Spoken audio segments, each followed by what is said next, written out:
I say, looking at the next 100 years, that there are two trends in the world today.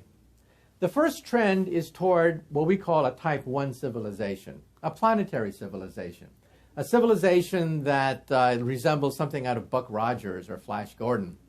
A type 2 civilization is stellar. They consume so much energy, they can play with stars. That's, for example, the Federation of Planets in Star Trek. Star Trek would represent the typical type 2 civilization. Then we have type 3, which is galactic, like the Borg, or Independence Day, or the Empire of The Empire Strikes Back. That is a type 3 civilization, which is truly galactic. Now, by the time you reach type 2, you are immortal. Nothing known to science can destroy a type 2 civilization. Comets, meteors, earthquakes, even a supernova. A type 2 civilization would be able to survive even a supernova. The danger is the transition between type 0 and type 1. And that's where we are today. We are a type 0 civilization. We get our energy from dead plants, oil, and coal. But if you get a calculator, you can calculate when we will attain type 1 status. The answer is, in about 100 years, we will become planetary. We'll be able to harness all the energy output of the planet Earth. We'll play with the weather, earthquakes, volcanoes, anything planetary we will play with. The danger period is now, because we still have the savagery. We still have all the passions. We have all the sectarian fundamentalist ideas circulating around, but we also have nuclear weapons. We have chemical, biological weapons capable of wiping out life on Earth. So I see two trends in the world today. The first trend is toward a multicultural, scientific, tolerant society. And everywhere I go, I see aspects of that birth. For example, what is the internet? Many people have written about the internet, billions and billions of words written about the internet, but to me as a physicist, the internet is the beginning of a type 1 telephone system, a planetary telephone system. So we're privileged to be alive to witness the birth of type 1 technology, a planetary telephone system. What is English?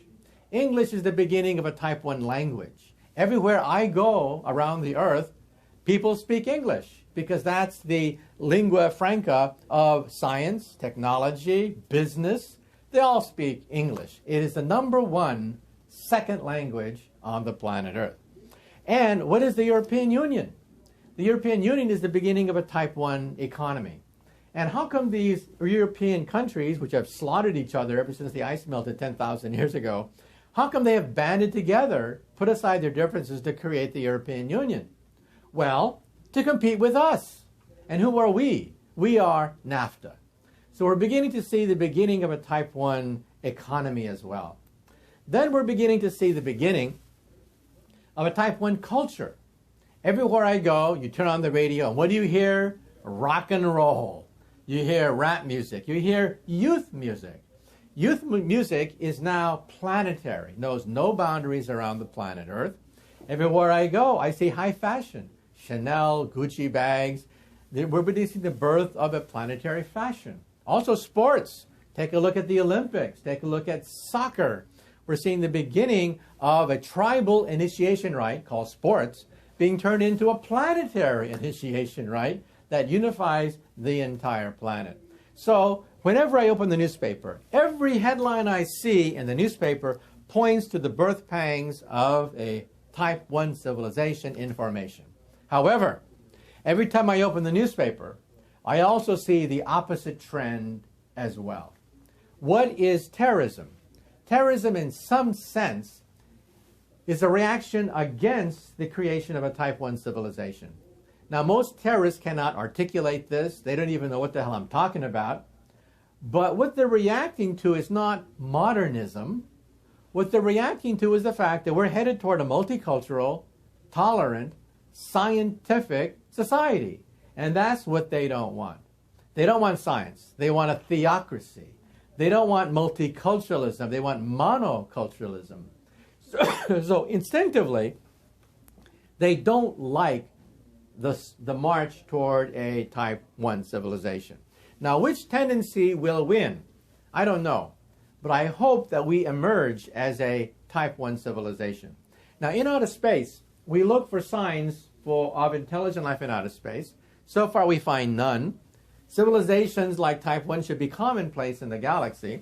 Some people assume, therefore, that type 0 civilizations are rather common, but only a few of them make it to type 1, because that society, for the first time in its history, has the ability to commit planetary suicide. So maybe that's the reason why we don't see aliens in outer space. Maybe they never made it. Maybe one day when we have starships and visit them, we'll see atmospheres that are irradiated because they had a nuclear war. Atmospheres too hot to sustain life because they had a runaway greenhouse effect. Maybe when we go in outer space, we'll see the corpses of type 1 civilizations that never quite made it. Who knows?